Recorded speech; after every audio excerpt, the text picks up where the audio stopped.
Okay, much faster. I feel like I've seen you somewhere before. Maybe it was. Probably some dark corner in a bar, I'm sure. All right. We're having rolling brownouts because of the heat wave. So Oh, if the neighborhood goes out, it affects the Wi-Fi service and everything. So okay. it's welcome to Mexico. Well, that would Hey, happen. he's still working for you? Still working. Good. Good.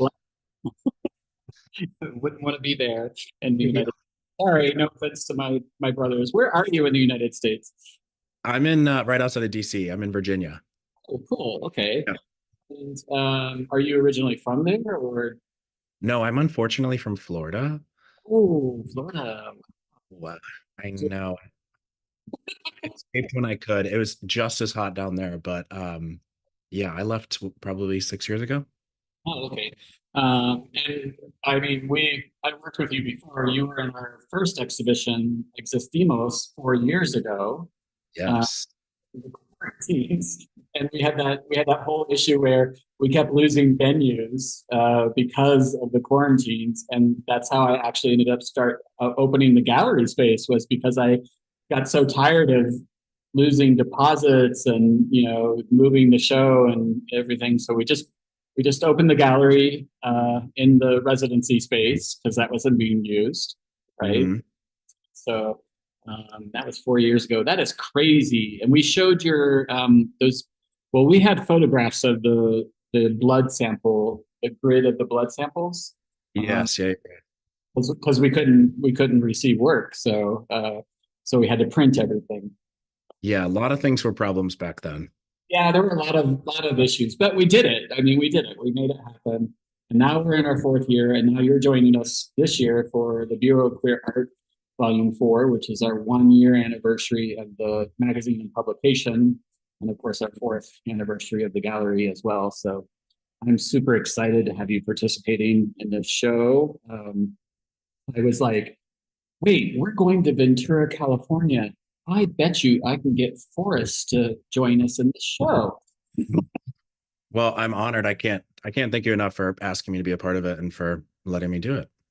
Well, I love your work. I love the perspective that you have on queer topics, and I find that your work is very. I like how visually you simplify things, and the messages are quite clear.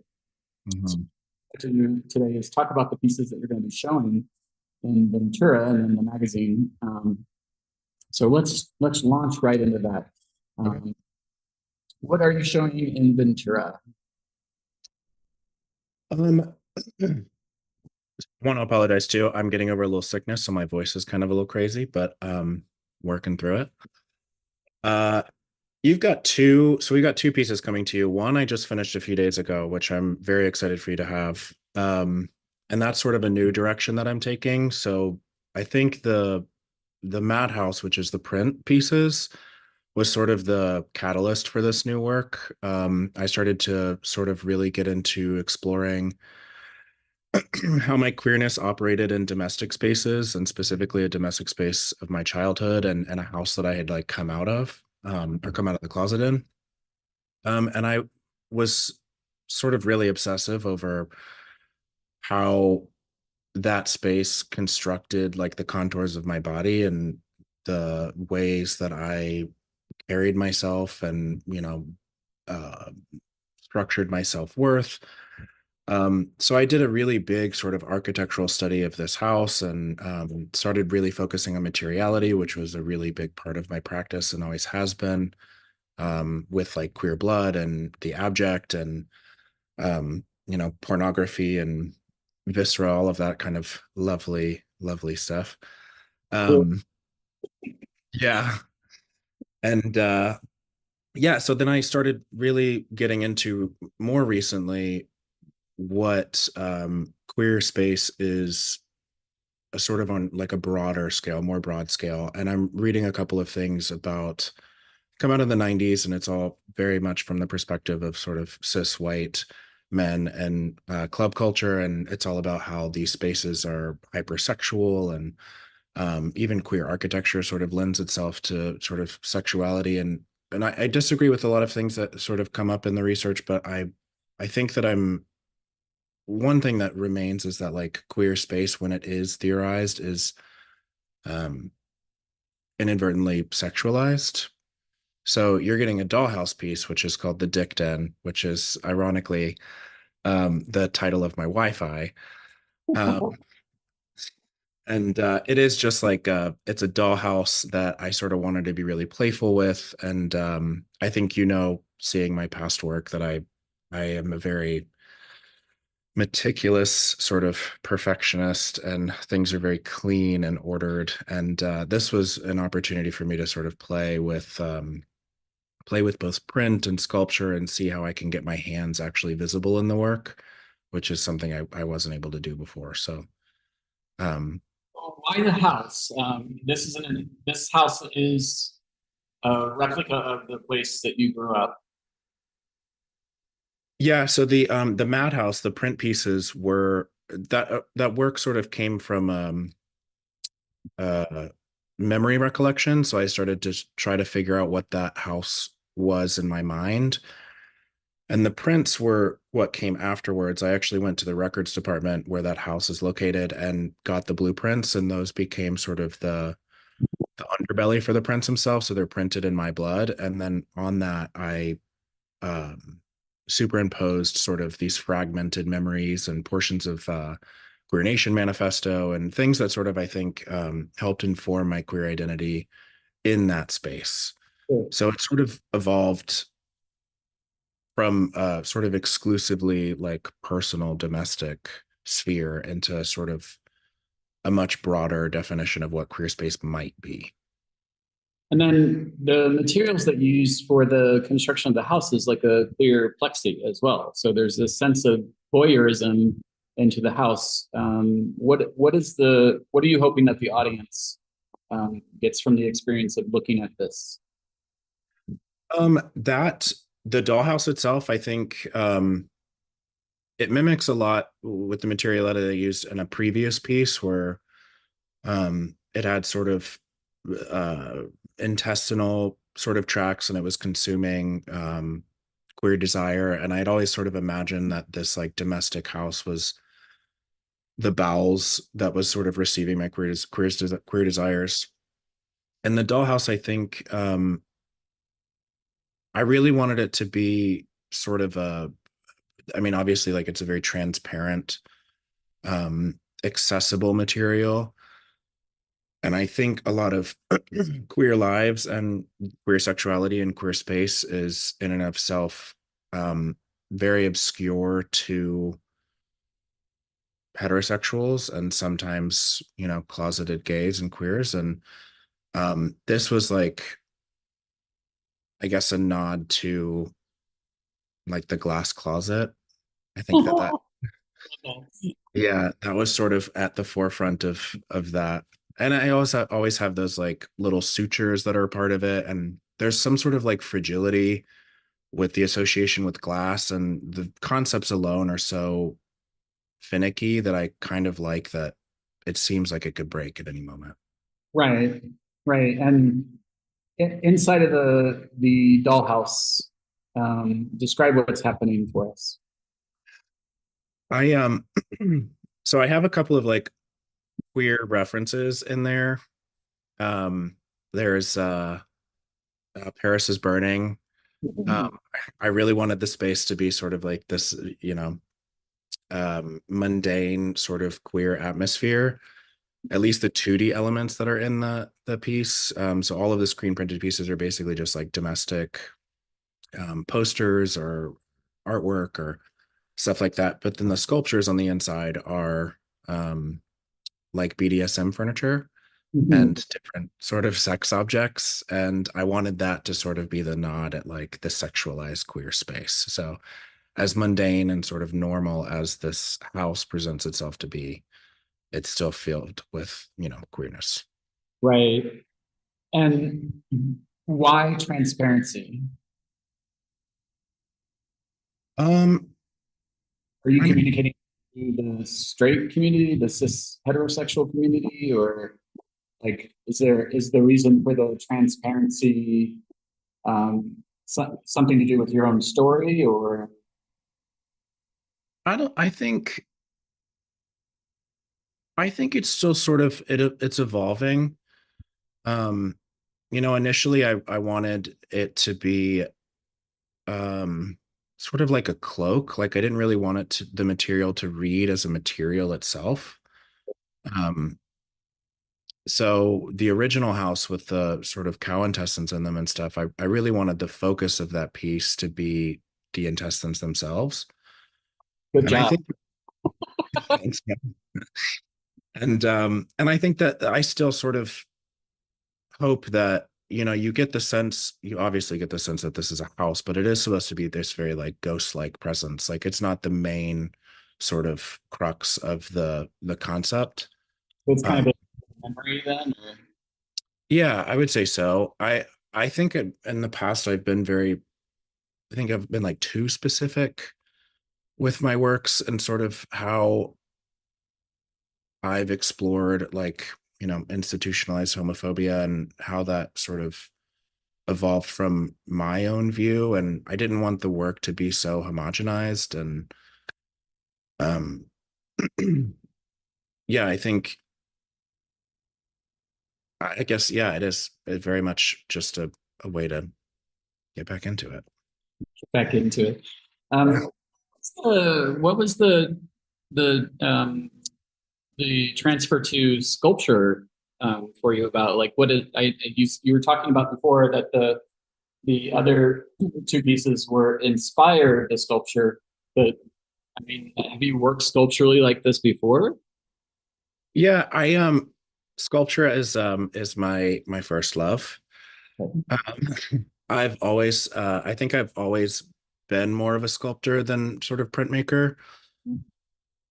And those prints, the Madhouse prints, which you're getting, are sort of a mix between both. So I used part of a sculpture that I had made out of beeswax and sort of leather scented oils and created the frames for those pieces. And that was sort of my first introduction into like full large scale print work.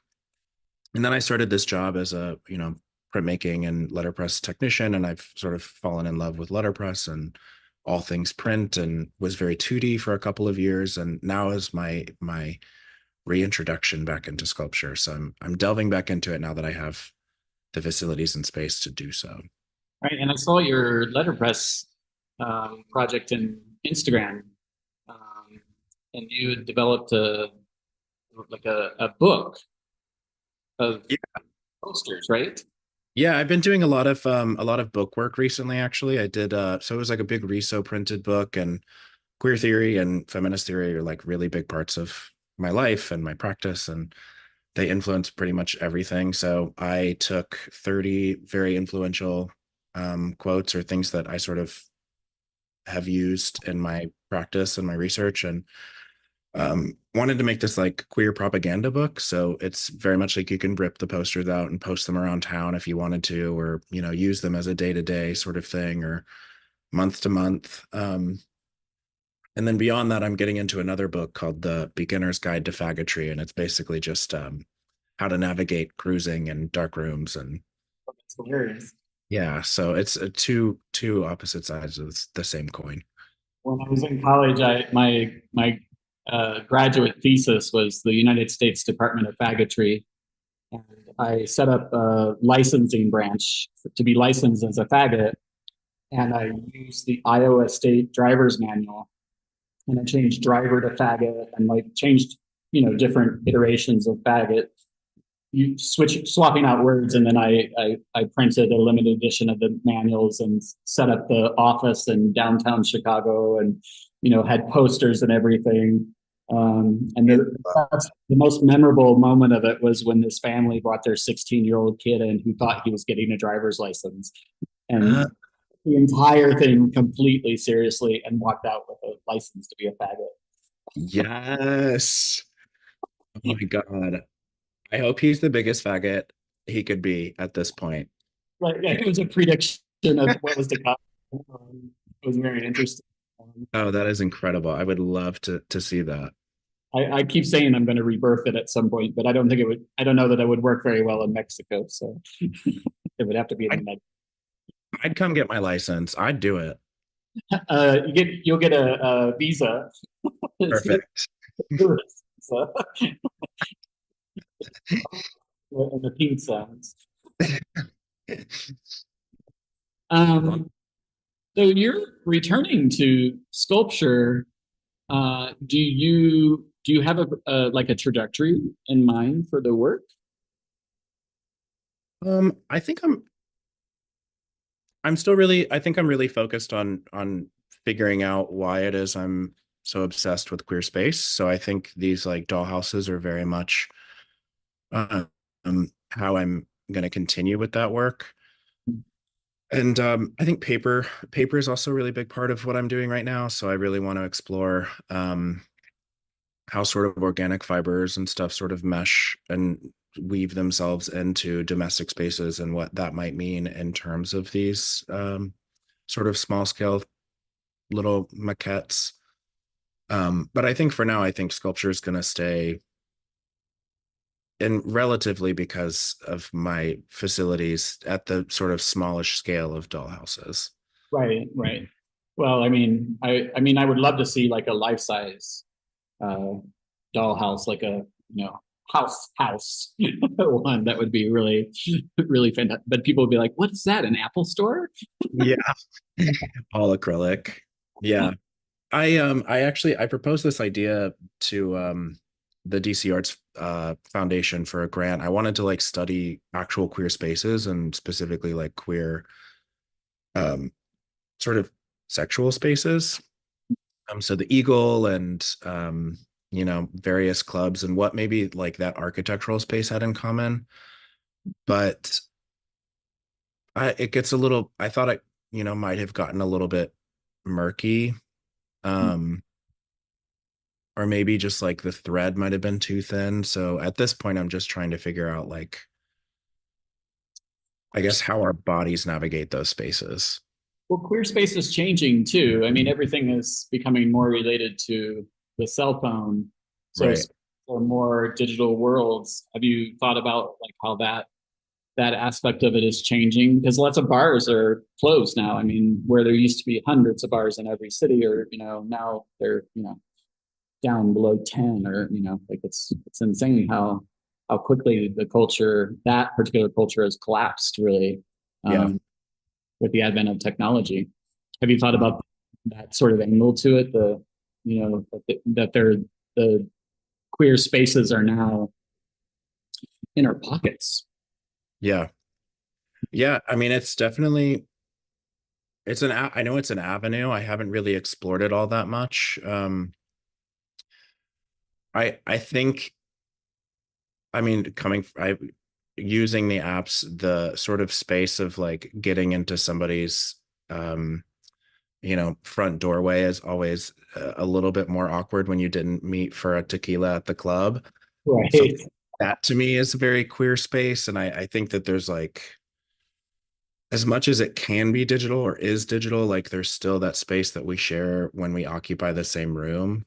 Um, and I think that I think really interested in like the sort of interpersonal relationship of queerness and like how people and space influence queer movement.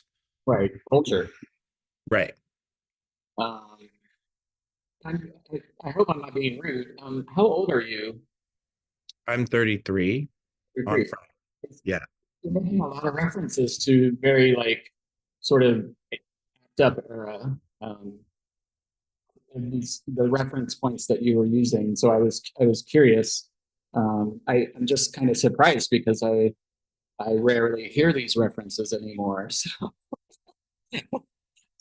I mean, I've been sort of obsessed with like queer liberation movements and ACT UP and Queer Nation Manifesto is a really big part of it. Like I've been reprinting that and I hand it out at every Pride that I go to. So it was printed in 1990 and I still think it's as relevant today as it was then. So well, I remember handing those out in the early '90s, and I don't think that it was very well received at the time.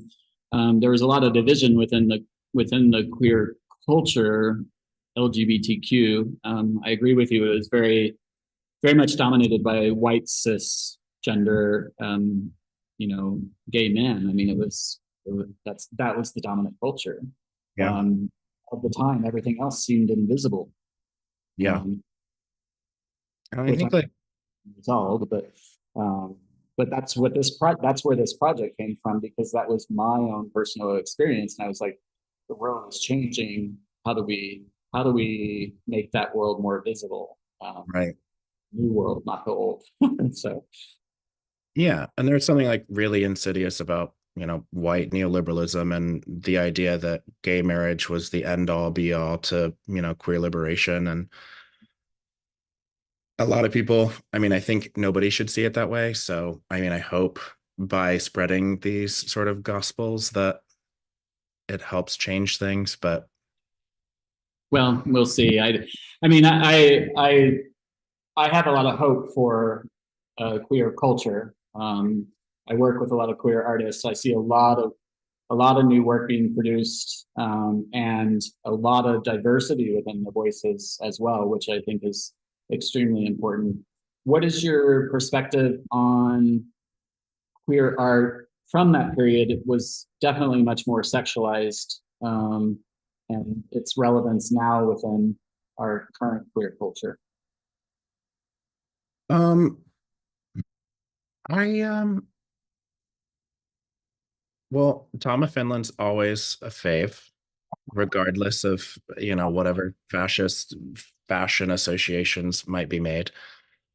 Um, I think that because of the way that queerness has been relegated over the past centuries, that sexuality has been sort of the crux of our identity because it's the thing that we've had to hide and the thing that was criminalized and the thing that sort of became most important. So erotic art, I think, is very much very necessary as part of queer art goes.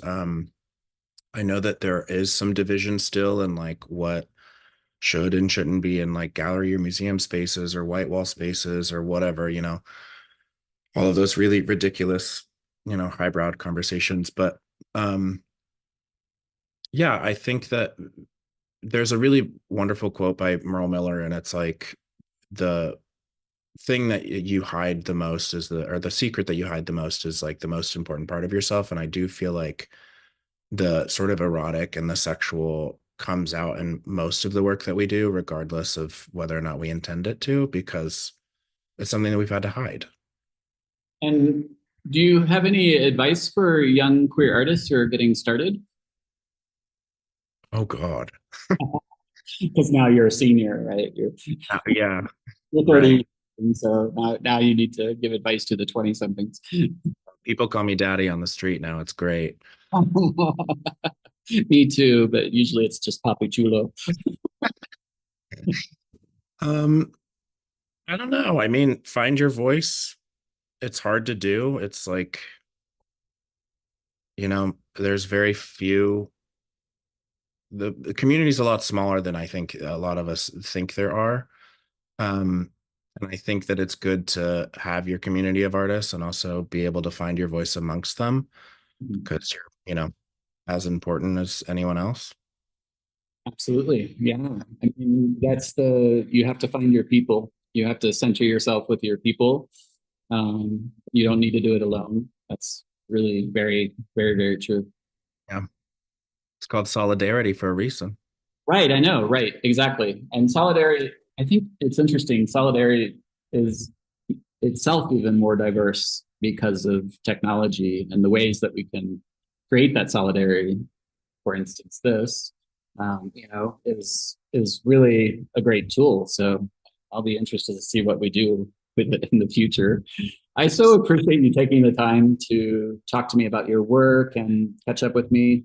I believe I released your original interview in season one, between season one and season two, as bonus content on our podcast. If you want to, you can go back Hmm. to between season one and season two, everybody. and listen to Forrest speaking 4 years ago during the quarantine, and we'll try not to cancel you from anything that you said. And prior to my cub death and into my bear era, here I am. Right, right, exactly. Well, thank you so much. I'm excited to see the work in the show opening on June 1st at Dama Gallery in Ventura, California, and on Artsy as well. So we'll be checking in with you again, hopefully not in 4 years. Hopefully we'll do it more, more succinctly. And I really appreciate your contributions to the queer community as well. I appreciate you, Michael, for having me and for hosting this and putting it all together. And I can't wait to see what the show looks like